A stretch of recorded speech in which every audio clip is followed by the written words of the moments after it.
So on the agenda, we have present the 2019 Stormwater Utility Annual Report to Commission. Department Bryce Martin, Stormwater Department Director, Deputy Director Bryce Martin.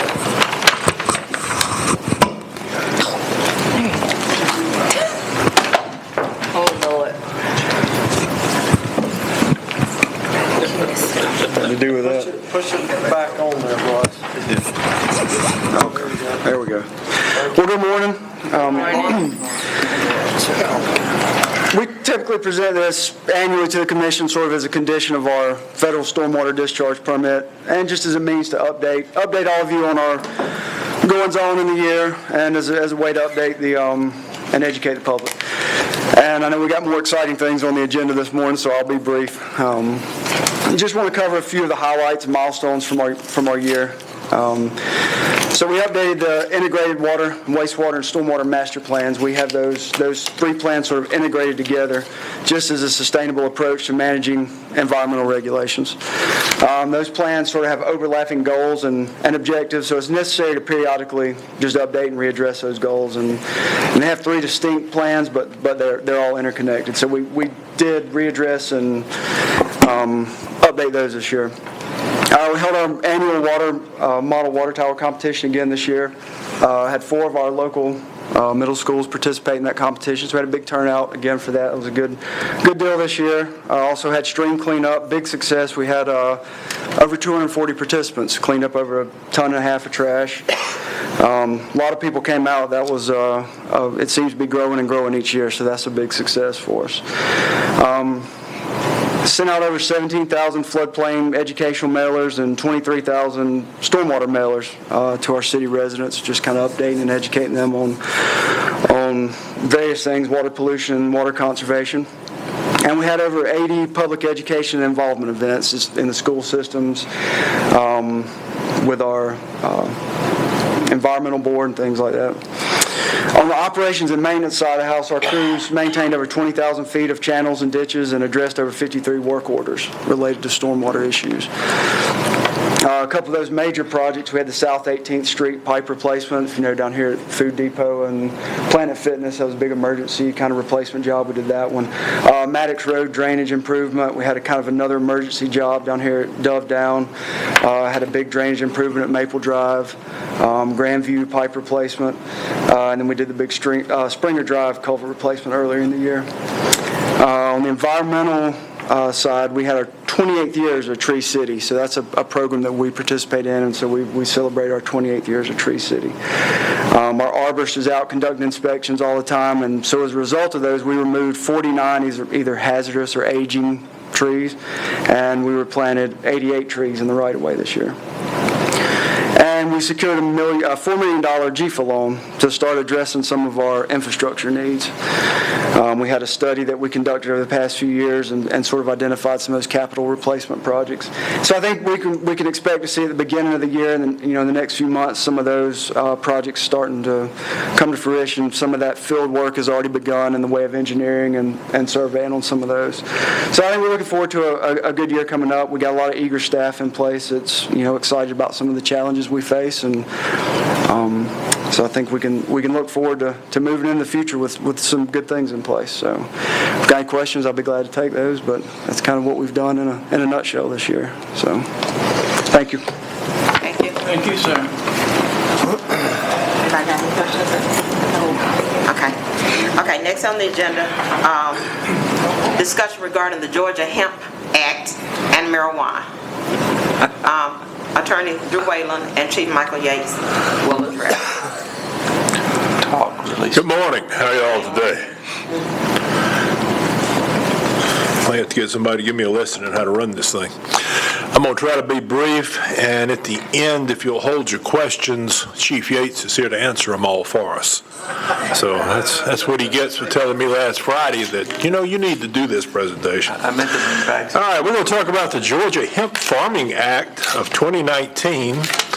And before we get into that, I want to start off by, let's see.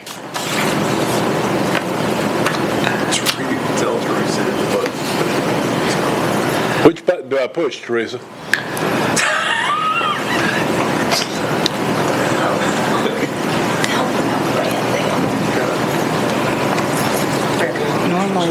That's one that wasn't pointed at anything. You might have to do them for me up there. It's not. I can do it for you, but if I know.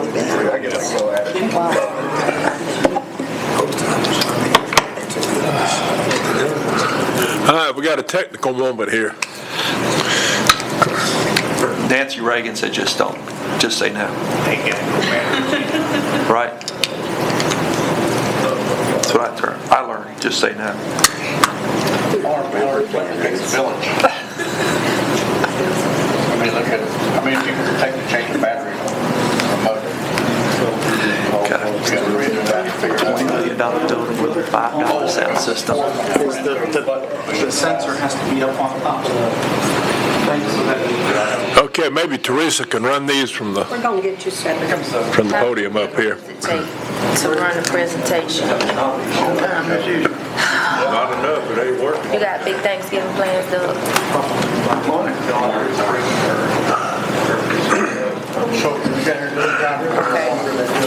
Okay. Yeah, absolutely.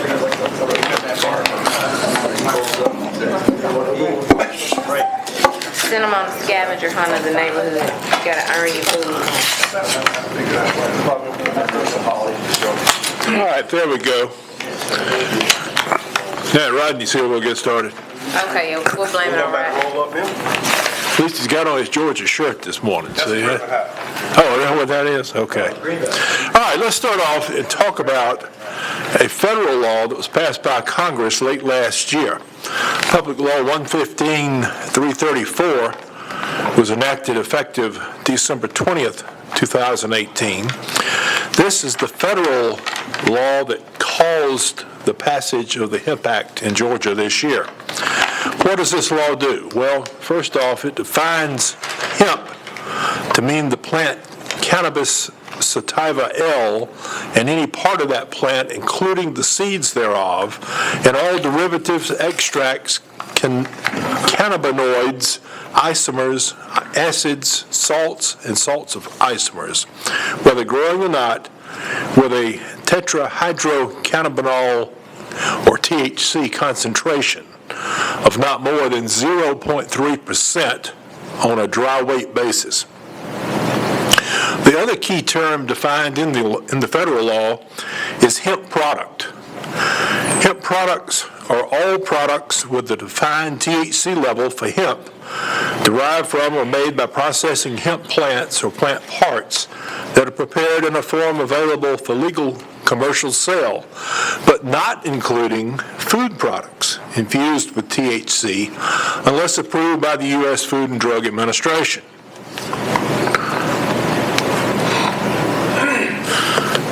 Now, three things the law does. First, it declares hemp products as a legitimate agricultural product, eligible for federal crop insurance, and it authorizes the Secretary of Agriculture, it's former Governor Sonny Perdue, to conduct industrial hemp research. Second, it removes hemp and hemp products from Schedule 2 of the Federal Controlled Substances Act. So until that happened, hemp was considered part of marijuana. But it has not taken marijuana off the list. It's only taken off the substances defined as hemp or hemp products from criminal prosecution. Third, there's a preemption provision contained in the law. It says nothing in this law preempts or limits any law of a state or Indian tribe regulating the production of hemp to the extent that law is consistent with federal law and provides for registration of growers and producers, identifies the land where hemp is grown, and provides procedures for testing THC concentration level of hemp.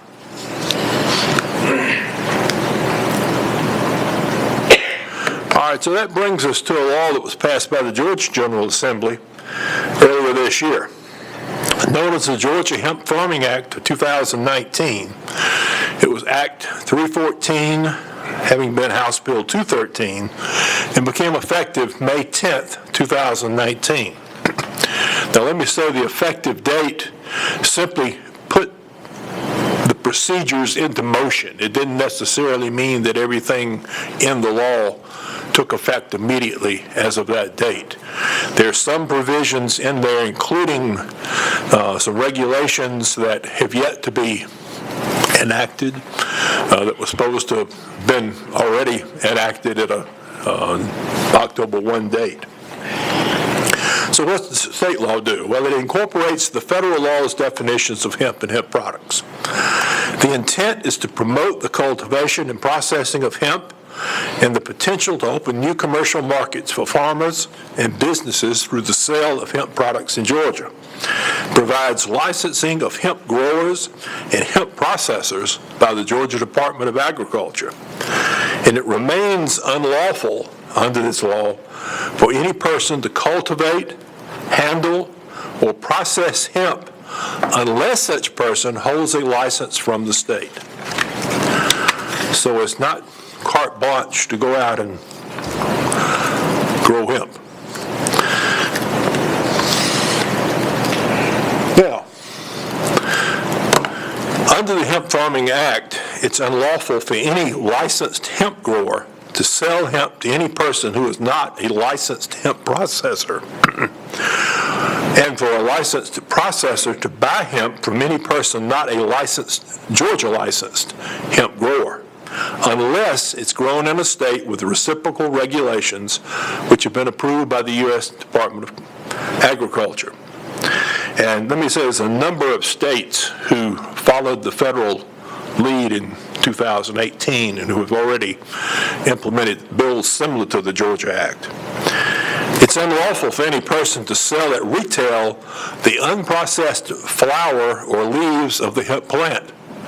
So whether you're licensed by the state agriculture department or not, you still have to process the hemp into a product, a hemp product, in order to sell it.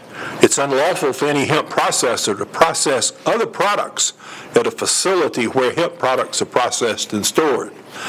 So there's some limitation there which gives the state a means to regulate the growing and processing of hemp. And last, licensees are required to submit criminal background checks. And the GBI gets involved in that process with them. Now, this is not a free ride by any means for anybody. A grower's license under the Georgia law costs $50 per acre cultivated per year. So let's say you have 100 acres under cultivation, you got a $5,000 annual fee in order to have a grower's license. A processor's license initially will cost you $25,000 with a $10,000 annual renewal fee. The Department of Agriculture is authorized as a condition of its licenses to randomly test for hemp for THC concentration. If THC concentration exceeds the 0.3%, hemp will be retested, and if confirmed, the crop will be confiscated and destroyed. Georgia Department of Agriculture was given until October 1st, 2019 to have regulations including test procedures in effect, and the law specifically provided that the department may contract with a state crime lab or with an independent laboratory to conduct the testing program. Is that done? Now, negligent violations, and this is where the law is a little funky. It's kind of different from what we've seen in the past. But negligent violations require a corrective action plan. So if you're licensed to grow hemp, and let's say it's tested by the state and it turns out that the THC content exceeds the 0.3% for the THC, then they may destroy that crop. But for the first time you violate it, they deem it to be a negligent violation unless, we'll talk about an intent standard here in just a moment. So what you get basically is 3 bites at the apple. For the first 3 negligent violations in a 5-year period, you're not going to be criminally sanctioned. However, after that 3rd violation, you lose your license, if you still have one at that point. A licensee growing or possessing hemp with a culpable mental state greater than negligence And that's a new term. I don't think I have ever seen another Georgia statute in which that language appears. But if the licensee possesses hemp with culpable mental state greater than negligence, they're then subject to the Georgia Controlled Substances Act, just like you have been in the past with the possession of marijuana. Laws provided in OCGA Title 16, the law says, shall continue to be enforceable and of full force and effect.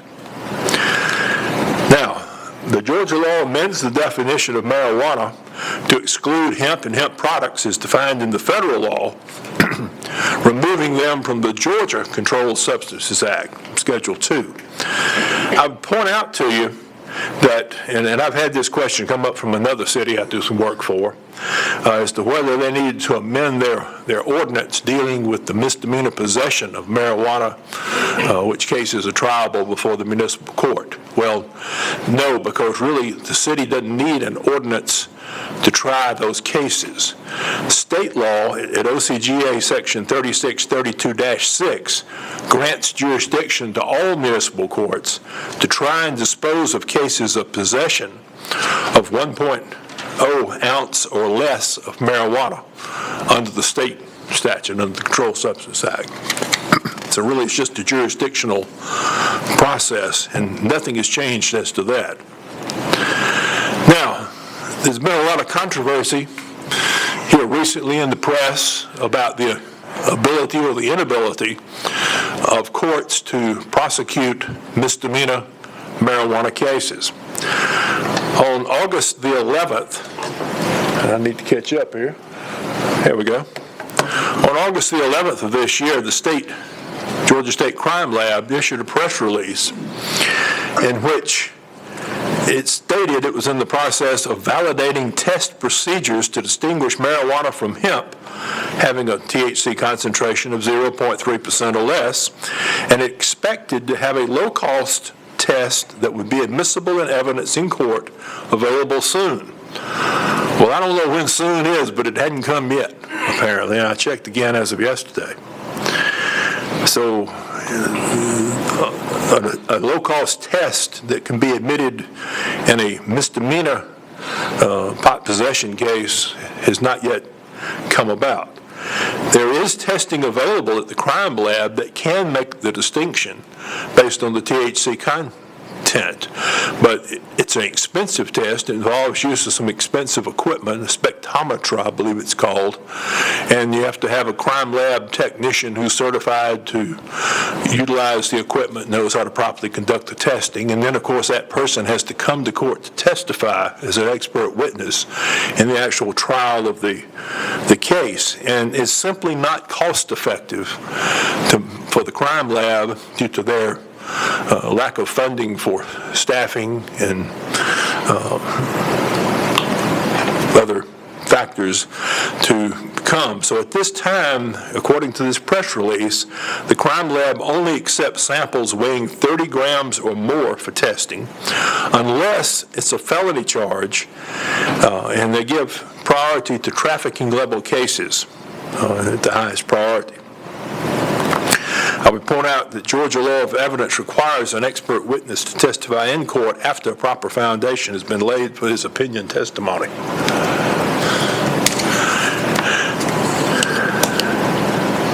So where we're trying to get to, or where the courts are trying to get to, is that Georgia law of evidence provides that scientific evidence is not admissible in criminal cases unless the procedure or technique in question has reached a scientific stage of verifiable certainty.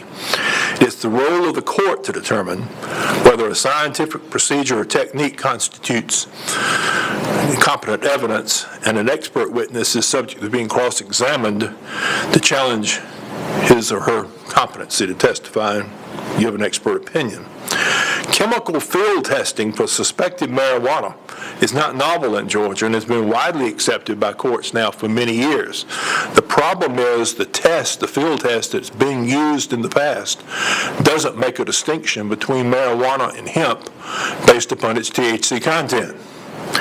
So I think that test may come about at some point, depends on who you talk to, but as of the moment, we don't have it. The judge is here, our municipal court judge, Trey Howell, is here with us this morning. You might have a question or two for him, but also the chief is here from a standpoint of law enforcement. Going to answer some of these questions. All right. Let's make one point abundantly clear. What the Hemp Act did not do. It did not change Georgia criminal law. While hemp is now removed from the definition of marijuana, the law regarding controlled substances has not changed, nor has the legal standard for making a valid arrest. For an arrest to be legal, the officer must have probable cause, which may be provided by his training and visual observation of the contraband substance. So officers are trained when they go through their police academy and subsequent courses to identify marijuana by visually looking at it.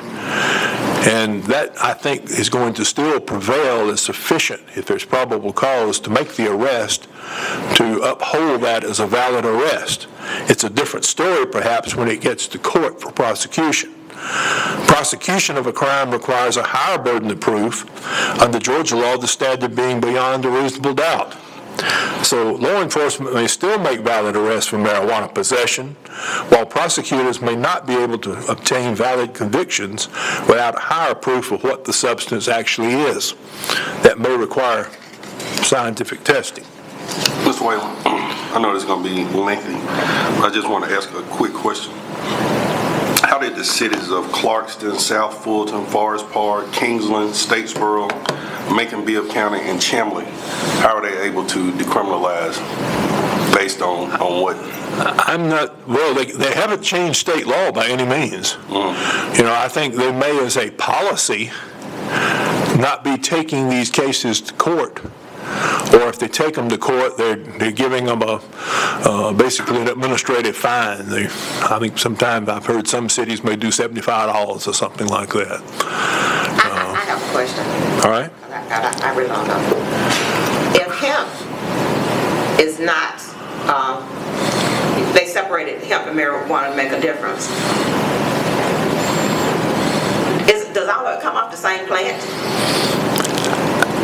As I understand it, the plant itself is a different variety of basically the same plant, but they have perfected it such that the THC content is much, much lower. I mean, I don't think somebody would go out and want to buy a bag of hemp with the intention of smoking it. If they're going to smoke dope, they're going to go buy marijuana. Well, folks smoke cigarettes, and, you know. There's different nicotine levels. The nicotine level. But I don't know. Okay, if hemp is not marijuana and the concentration of THC should be less than 0.3%. Is hemp illegal? No, hemp is legal. But hemp, from my understanding from Cora, I had the opportunity to go into this lesson on hemp about last month, and they said that you had to smoke a lot of hemp to even get a buzz because of... Right, because the THC content is so low. Seeds that, my understanding is that you've got to have certain seeds for hemp are different than the seeds if it was for growing. And so you can build flooring, curtains, drapes, clothing, all sorts of stuff with the hemp That's product. correct. So if your intent is to smoke hemp that's legal, you're not going to get a buzz, versus if you're going to smoke marijuana. Are you an expert on that? No, we had we were together learning about hemp in a You said seminar. they take the leaves and the buds or something off the hemp. The flowers and the seeds. Why you take that off? That is the way the law was passed. I was just simply relating to you what Is a high concentration of... I assume that must have more concentration of THC in those parts of the plant. What Commissioner Howard was saying, the way it was explained to us is, for all intents and purposes, the visual aspect of it is the same. It grows the same way. That's what I just explained to her. Is the difference between having red roses and white roses.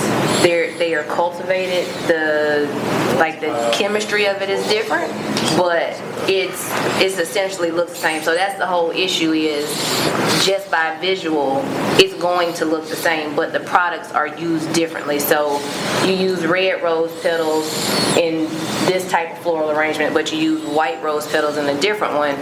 The hemp is made not for smoking consumption, but basically for products.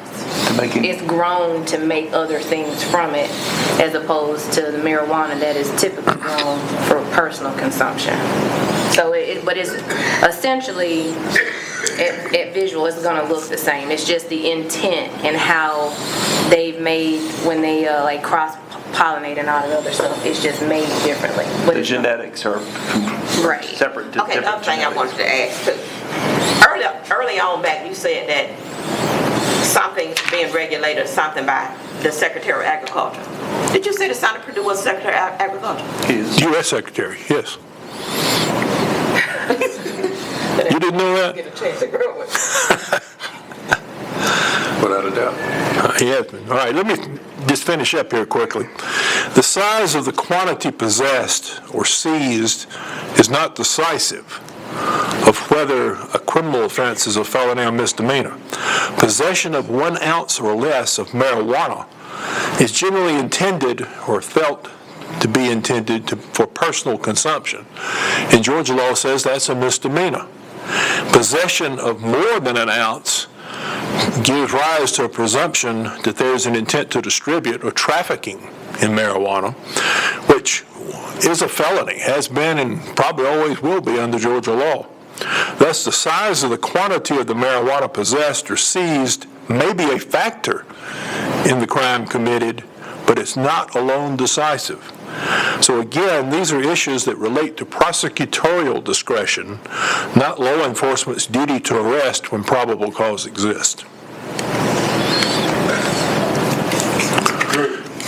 Now, On probable cause, has the police department been trained the difference in smell, so when they apprehend somebody, pull somebody over, have you guys been trained yet, Mike, to determine the difference in smell or Right. hemp and marijuana? Someone came to the Well, office. as I understand it, there's no difference in odor Right. between the two. And I think Ms. Flowers' description of the difference between hemp and marijuana is in the rose petal Yeah. thing is a pretty good way to look at it. I look at it a little differently because genetically the two plants are pretty much the same. It's like the difference between a Chihuahua and a Great Dane. They're still both dogs and they're in the same species, but their characteristics are different. So you can't tell the difference between the two types of material by odor alone or by field test. However, like you said, they are essentially the same plant. It's just a matter of chemical content of delta-9 tetrahydrocannabinol. So if you guys pull somebody over, there's a bag laying there in the guy's seat, what do you do? Well, we presume that it is likely to be marijuana, but let me let Drew finish. I'll talk about the practical side of it. all right, just one more area I wanted to touch on, and that is FDA regulation of hemp products. On August 26th of this year, the Federal Food and Drug Administration issued a press release in which they say that since enactment of the Federal Hemp Act in December of last year, the Food and Drug Administration has opened a docket involving hemp products, involving therapies and related consumer uses.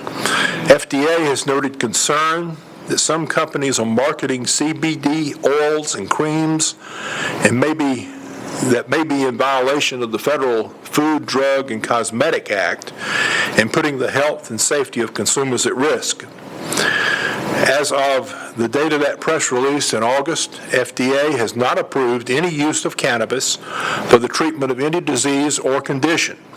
It has approved one cannabis-derived product, Epidiolex, for treatment of seizures. This goes back to your medical marijuana usage, and 2 cannabis-related products, Marinol and Cindrus, for treatments related to anorexia. All require prescriptions from a medical doctor.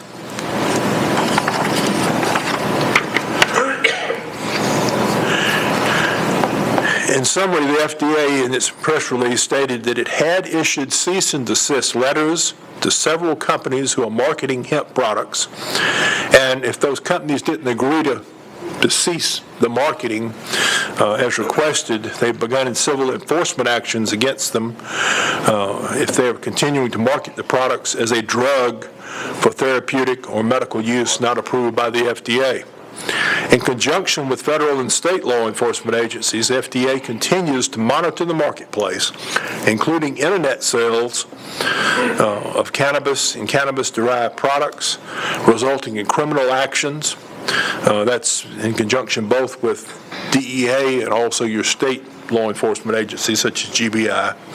And finally, FDA has increased its clinical research, including trial studies of cannabis and cannabis-derived products for medical purposes, and will continue to facilitate the work of legitimate medical research.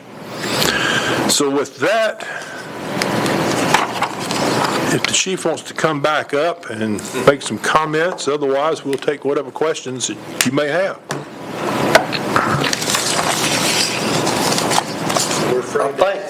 Paul, I'd like to find out what you guys do when you apprehend somebody, you pull them over the traffic stop, and you got a bag, and All right, let me, what do you guys do? let me start with saying this, that from the perspective of the police department, I'm going to speak primarily for myself. There's obviously an evolution that has taken place related to marijuana and its various uses. In law enforcement, many of us really don't have much of a dog in that fight, but what we dread is lack of clarity on how to deal with these things. And if you look at the federal law and the state law and local ordinances that Drew just ran through, if we tried really hard, we might be able to make it a little more confusing than it really is. But I doubt it. Having said that, the only practical changes that we have made at the local or city level with how we change how we deal with these misdemeanor marijuana cases is I gave the officers some limited direction on what to do in cases where it is merely the possession of a misdemeanor amount of marijuana, and that is the only crime involved. The direction that I've given the men and women locally is if that's the only thing you have, just write them a ticket. We'll place it into the court system, and with the hopes that the GBI will have resolved the issue about testing and telling the difference between 3% THC and more. The reason for that is it places us in a difficult position between what our oath of office says, that we will enforce all the state laws, et cetera, and what culture says, and the Hemp Act and some other methods to use it as a subterfuge to possess marijuana. I'll tell you right now, if we've got 10 cases where we have evidence in our evidence room of the 26,000 pieces of evidence we have that are truly hemp, I would be shocked if any of them are hemp, because the practical uses of it for purchasing it in retail and acquiring, small amounts of it is there's no reason for it. The only reason for it is a subterfuge for some recreational use. What I fear the most, and what I think we have been encountering in those few cases that we did acquire hemp, is where it has been adulterated with something else.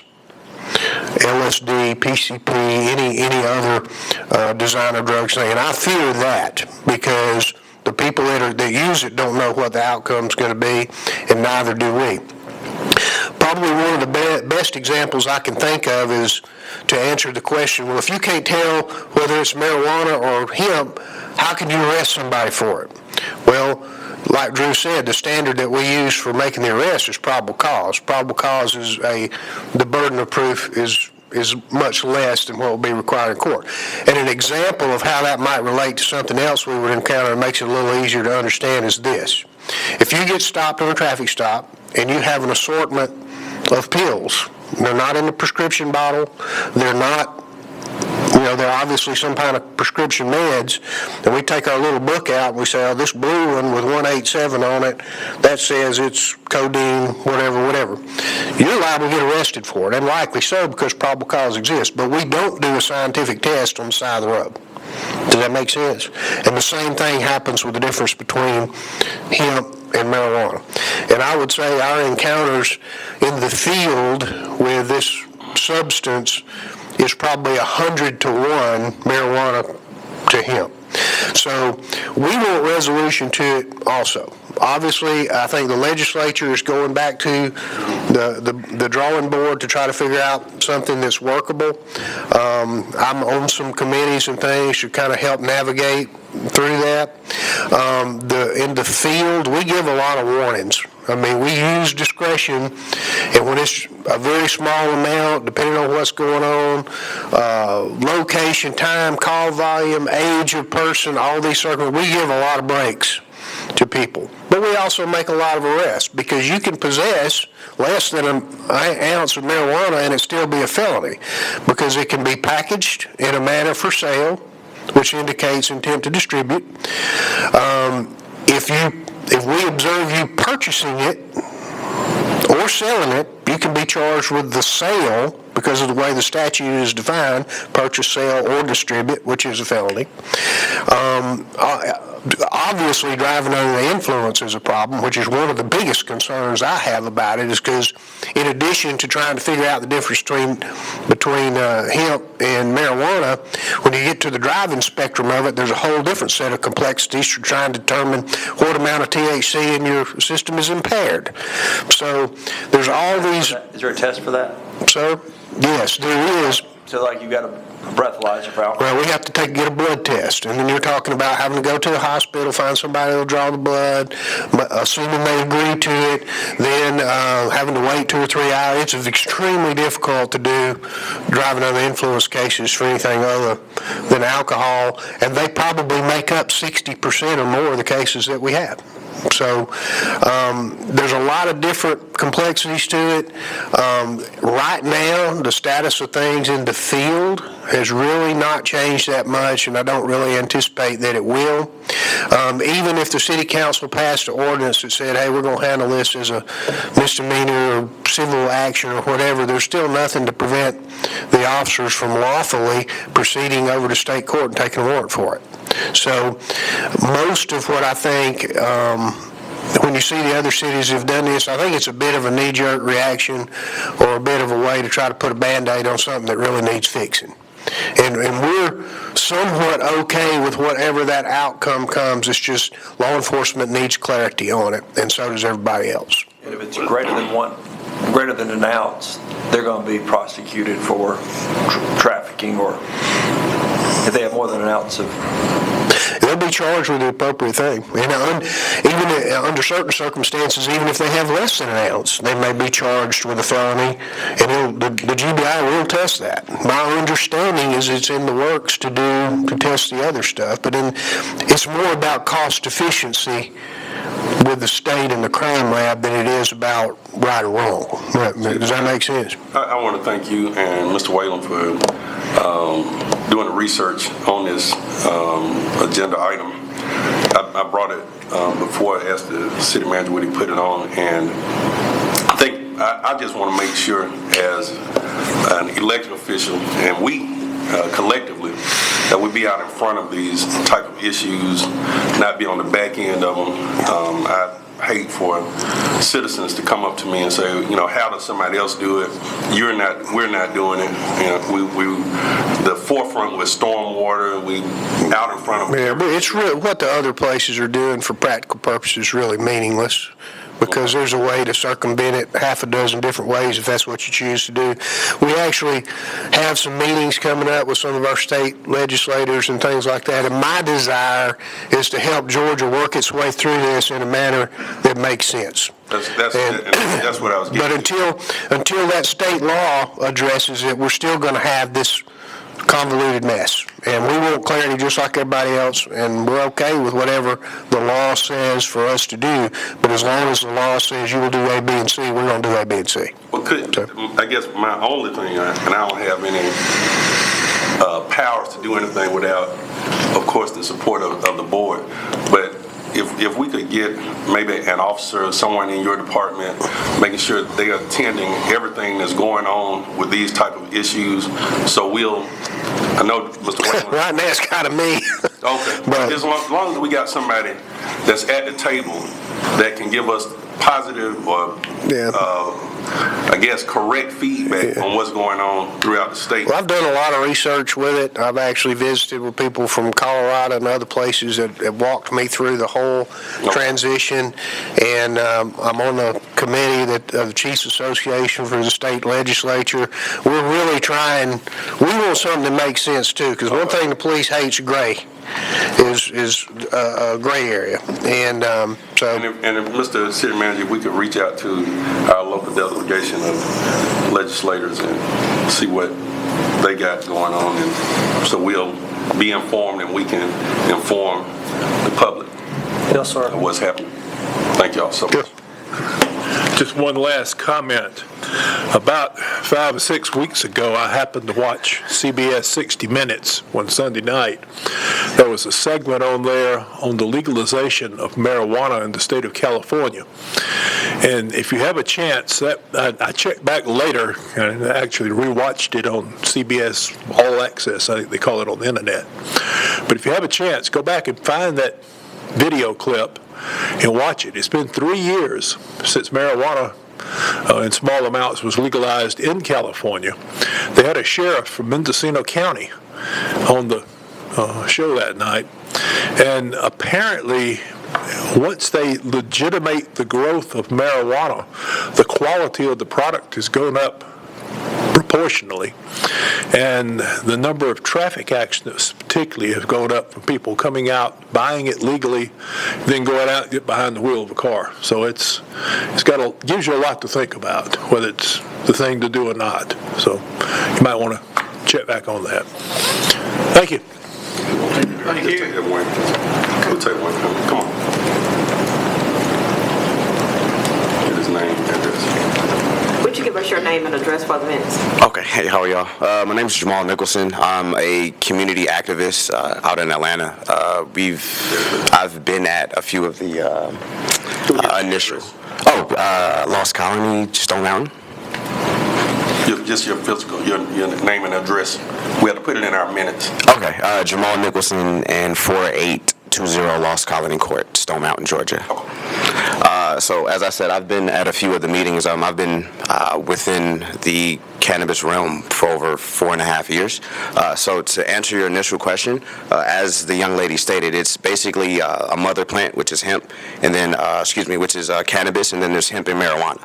So essentially the difference will be is the hemp has a low amount of THC, and the cannabis is high. So basically it's 0.3, which is the hemp, which is the legal limit, versus anything over, technically for the state of Georgia, 0.3 is illegal. So since 2015, Georgia has had the Haley's Hope Act. So basically 20 ounces of oil is a legal amount that you can have when you have your medicinal card. But for hemp, essentially anything that is considered hemp is legal, like countrywide, statewide, everywhere. The difference, or the question that I wanted to ask the gentleman is, you mentioned that there's no medicinal purpose or properties in hemp. That is not necessarily true. The only difference is just non-psychoactive. So all of the properties that the marijuana plant has, the high, the anxiety relief, the stress. Not any. I'd said the FDA at this point has only approved one cannabis-based drug for over-the-counter sales, right? For marijuana purposes. Okay. And then they had two derivatives, anorexia. But Right. there's a lot of research going on out there. In fact, if you look at both the Congressional Act last year and the State Act, there's money in there for people like universities. Right. Actually, Georgia just passed. And they find something. I mean, that's, the FDA is saying we're not going to just take the position Right. hard and fast that it's no medical purpose, but we got to be shown that there is and be satisfied with that. Okay, I understand that. Georgia did 3 weeks ago just set the commission in place to be able to govern the two universities that would be able to grow here, which is UGA and Fort Valley, as well as the 11, it's either 11 or 15 entities that would be able to grow cannabis and or hemp. But just to finish my point, the marijuana is like in the hemp, so it's the exact same thing, the exact same healing properties, it's just without a high. It's non-psychoactive. That's the only difference. So you get the same stress relief, the anxiety relief, the migraine help, whichever, is just the same thing without a high. If you actually look at the case studies from Colorado, you'll actually see that DUI cases have gone down. The research is out there, but from everything that I've read over the 4 years, it has not gone up. It has not gone up. But Mr., what you say your last name was? Nicholson. Mr. Nicholson, if you would, our address is P.O. Box T, Griffin, Georgia, 30224. You can just send us just some of the research that you have. Okay. We'll be glad to take a look at it, and in future, when we talk to our legislatures about it, maybe there'll be some more stuff we can hand to them that someone came forth and just presented to us. We thank you. All right, thank you. Appreciate it. Thank you. That is. Policy. Okay, I'm come out. That's it for him. Okay. Okay, next on the agenda, we would discuss changes in the personnel policy manual. Good morning. Good morning. I hope you all have a copy of the personnel policy that I have updated. We normally do it about every 2 years, and so it was time to do it again. Mr. Neville had started working on it before he left and did not get very far, so it sort of fell on me to make sure we got that updated this year. I will preface it by saying we have talked about some of the more overarching changes at our last workshop that we had for the annual retreat in, I think it was January or February. So most of these you have already heard about, and most of them came from our recruitment and retention work group that we did the year before last.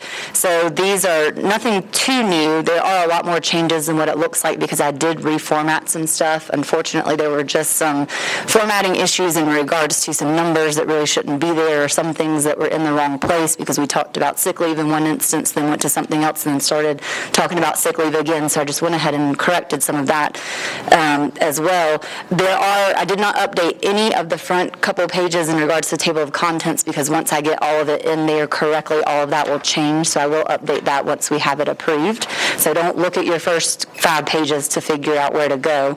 But I do want to talk about, I'm sorry. Are we on part 1 or part 2 based on our text? Oh, that's right. It is separated because I couldn't get it all in there. I think part 1 goes through page 27.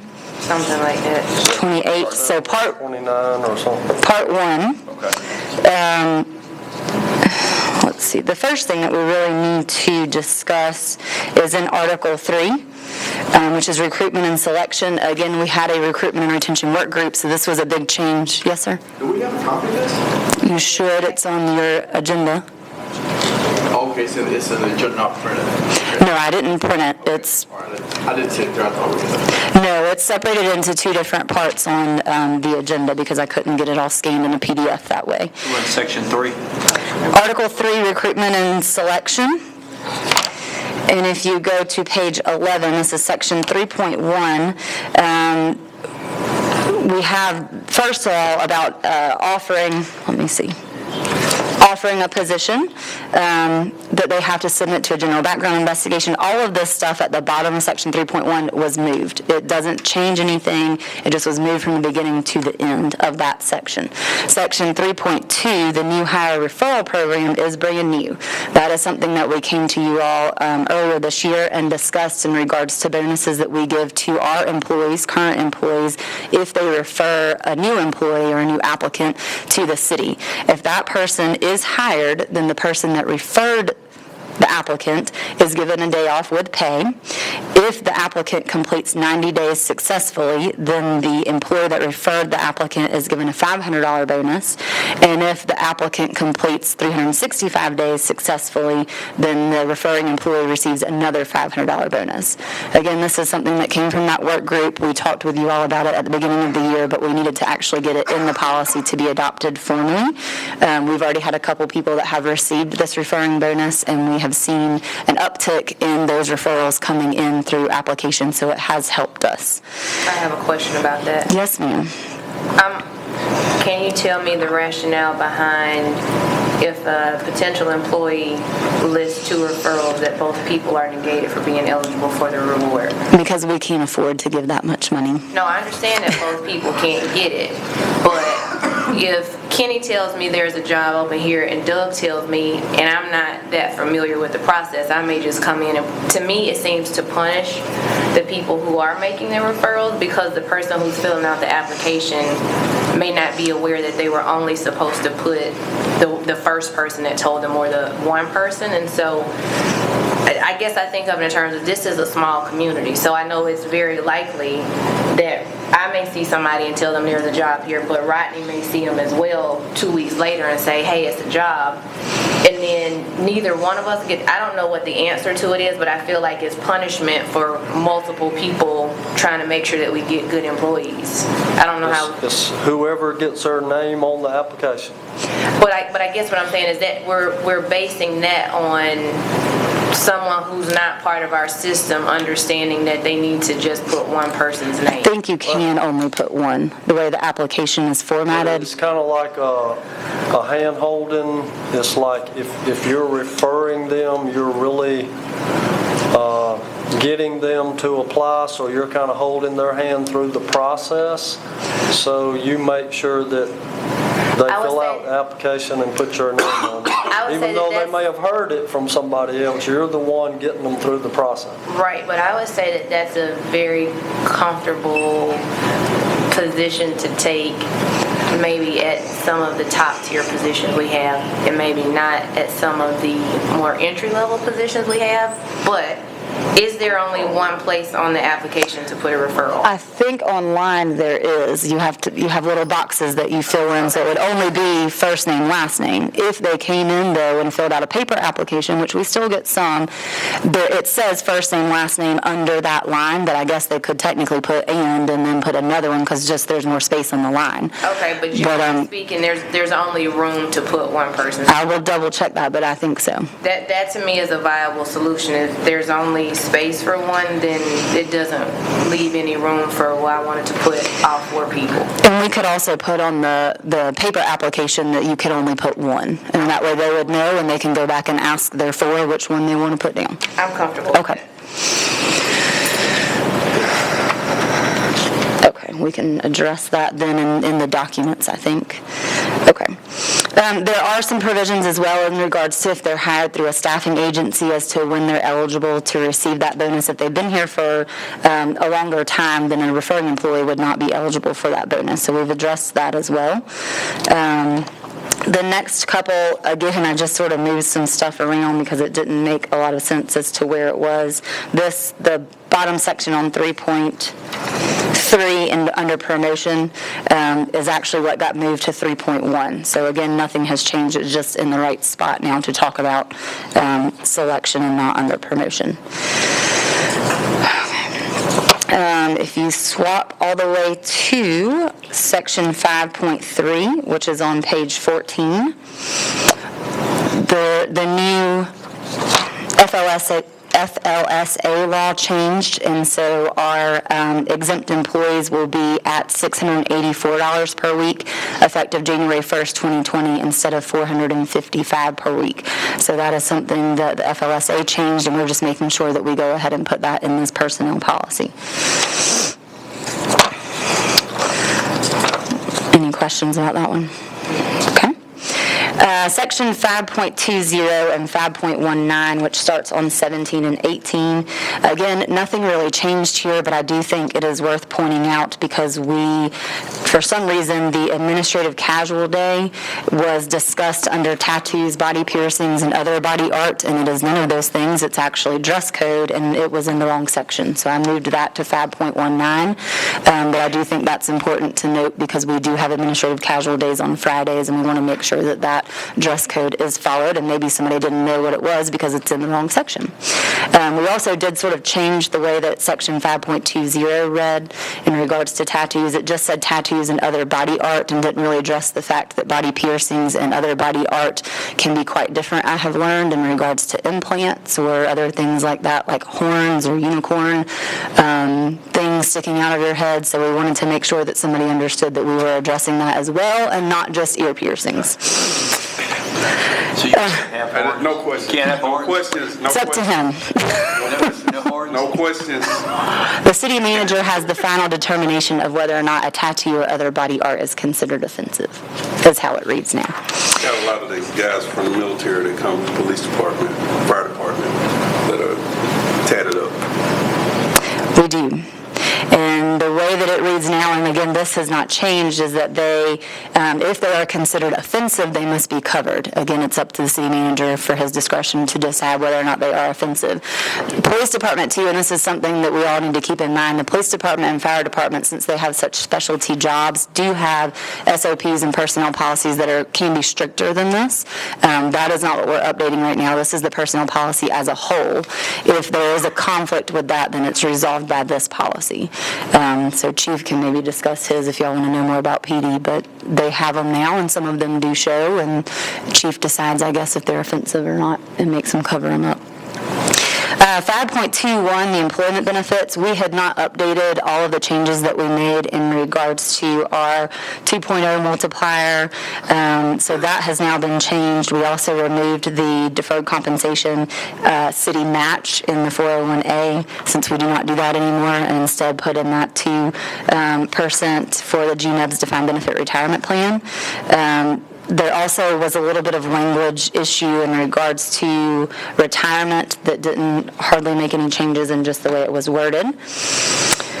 Again, we had section 5.23, we go through the entire policy and then defined the terms at the bottom. It just makes more sense when you're reading the policy to go ahead and know what the definition of terms is, so I moved that up. That is in care and use of city equipment in section 5.23.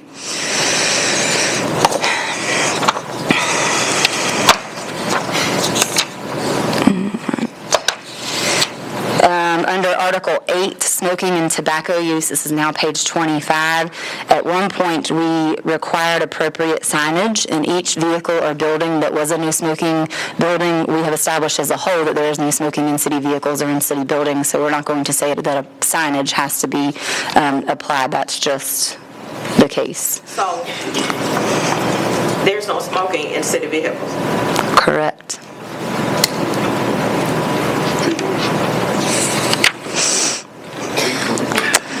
Or smokeless tobacco. So no dipping either. Interesting. Yeah. That's been that way for several years. Right. And she finished her presentation, please. Sorry? Nothing. She's going to speed up a little bit. Sorry. Under Article 10, travel expenses, we removed the travel advances section and just said that you have to have your travel request in 5 working days before leaving.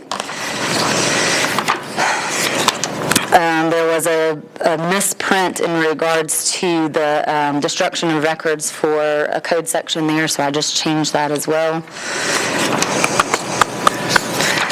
Let's see. All right, the next big one is on page 31, section 13.4, which is the sick leave bonus program.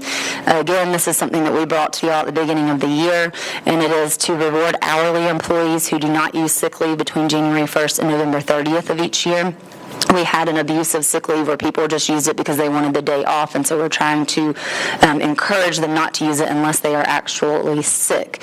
This program does not apply to a salaried employee, so this is just hourly employees who have been employed for at least 1 year, and if they do not use any sick leave from January 1st to November 30th, then the employee will receive a $500 bonus for perfect attendance, and then a $250 bonus if the hourly employee is regularly scheduled for an 8-hour shift, then they can miss no more than 16, and then it delineates from there based on what their shift is. So of course, the bonuses are subject to the required taxes, and they will be paid on a paycheck prior to December 25th of each calendar year, so it's almost like a Christmas bonus for the employee. We are planning on doing that this year as long as this is adopted tonight, and Ms. Woods will be working on that to make sure that those hourly employees that were notified back in February that this policy will be adopted will receive their reward if they have done so. Do you have any idea how many folks will qualify? I do not. I've asked that, but we don't have an answer quite yet. We've had a couple other things that have been more pressing in regards to pay grades and getting those corrected, so we'll find out very soon, I hope. Okay. Again, the military leave, to be quite honest, I couldn't get the formatting to work with my numbers, and so I just had to move it to the back to make it go to number 6 because it wanted to keep that one number 1. So nothing changed there except for numbering. Okay. Section 13.9, the Family Medical Leave Act. Again, this is just a formatting issue. We had a lot of definitions and things that needed to go before we talked about the 26 work weeks of leave if they were in the military, so that nothing changed except for where it's located.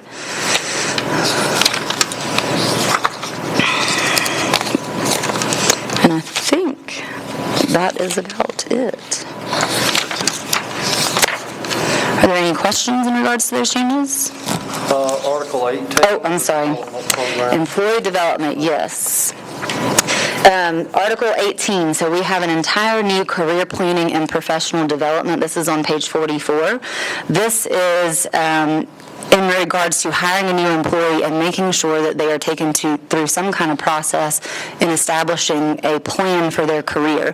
We know that we may have some that will come to us and say, I don't care, I'm just here because I need a paycheck, I don't plan on being here, and that's fine, but we do want to know that because we have some that we have learned that may start in the street department and really want to be a lineman, and so we want to help them get to wherever it is they want to be in their career, but if we don't know, then we can't help.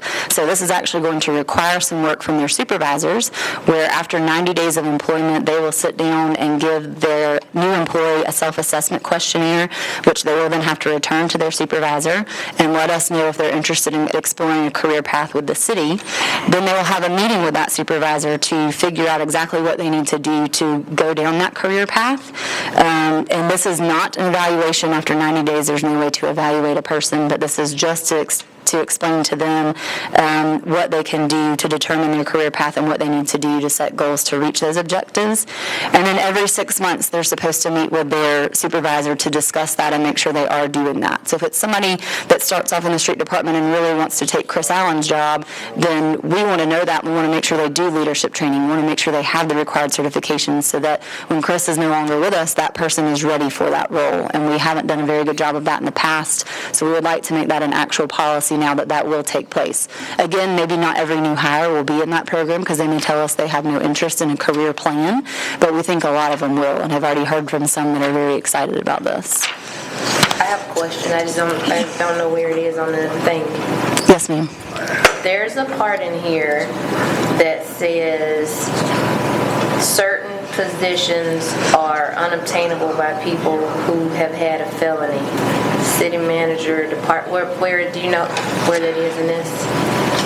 Let me think. And my question and why I want to know is because, as just stated during our hemp discussion, you can get a felony charge for possession of marijuana when you were 22. And I am led to believe, based on the language of this, that you would never, ever, ever be able to be a department director or a city manager of the city of Griffin if you had a felony marijuana charge when you were 22.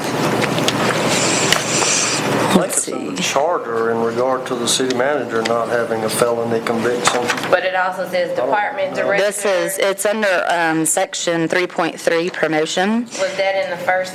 It's always been in there, yes ma'am. We didn't change that. It says, except under extraordinary circumstances, no applicant who has been convicted of a felony will be employed in the following positions: city manager, department director, deputy manager, assistant director, police officer, firefighter, or in a position requiring the handling of money or confidential materials, or in which the employee must be bonded, regardless of when the conviction occurred. And we removed assistant to the city manager since we don't have that position. Yeah, I personally I'm not comfortable with that. I think I understand from an administrative position why that's in there, but I also know that the justice system unfairly targets people with brown skin, and that a lot of people miss out on professional opportunities because of bad decisions when they are young adults. And I don't know what the answer to that is, but I just want to go on record as saying I am uncomfortable with that as being part of the policy of the city of Griffin. Okay. What does everybody else feel? How would they like it to read? Because so you could have like 12 misdemeanor family violence charges, and you could be a deputy director or department director, but you could have one felony marijuana charge and be excluded. So you could be a habitual wife beater or a child beater or abuser. As long as those are misdemeanor charges, you're good to go. But if you've had one felony charge for anything, which could be a small amount of marijuana based on how it was packaged, even if it was for personal consumption, you could be excluded. That feels a little unfair and biased to me. Anybody else? Well, I guess I have to agree with it. I mean, we can just take that sentence out.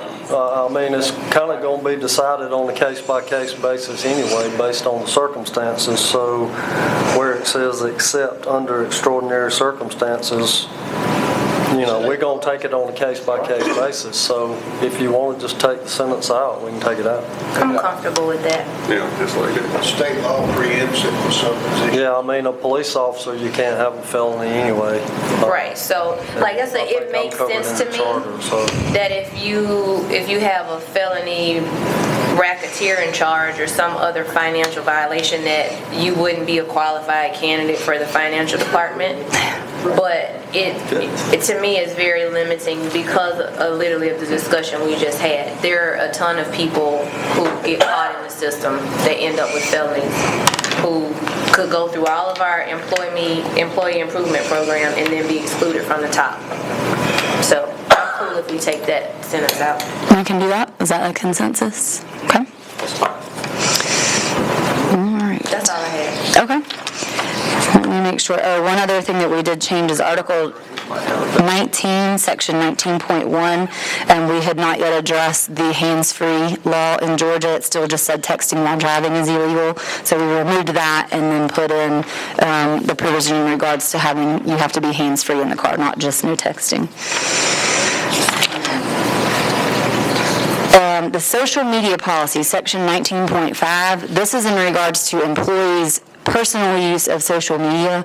We did add some language. The International Municipal Lawyers Association came out with a social media policy, and I liked some of the language that they had in there that I felt like we weren't quite as strong with, mainly in regards to the employees' rights to freedom of speech. So we just updated that, and I liked their definition better because I don't believe that you can define something with that word. It doesn't make a lot of sense. So I used their definition instead of our definition of social media is social media activity. That's not a good definition. So I changed it to theirs. And I think that is it. Look down that far, but have we got anything about using the Griffin brand? People using the Griffin logos, brand, if you will? No. Probably be more of an outside person using it rather than an employee. I noticed the other day this guy that does this fictitious media Griffin Journal page has some derogatory comments on there about Griffin, City Griffin, their permitting process, and they use the Griffin brand, I mean, if it's not copyrighted, I don't know that there's a whole lot we can do, but this particular policy is for employees and not outsiders. So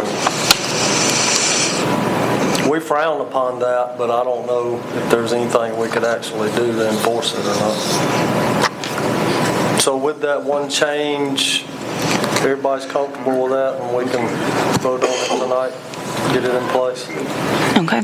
And I will just one last comment. Ms. Woods, did review this as much as she could. She's only been here for a month, and last week, just in trying to go through a disciplinary process with some employees, we turn to that section and we start looking at it, and it's not very clear. And so I do think that we can't wait 2 years to bring it back to you now that we have a new HR director, and she's going to be looking at it with fresh eyes.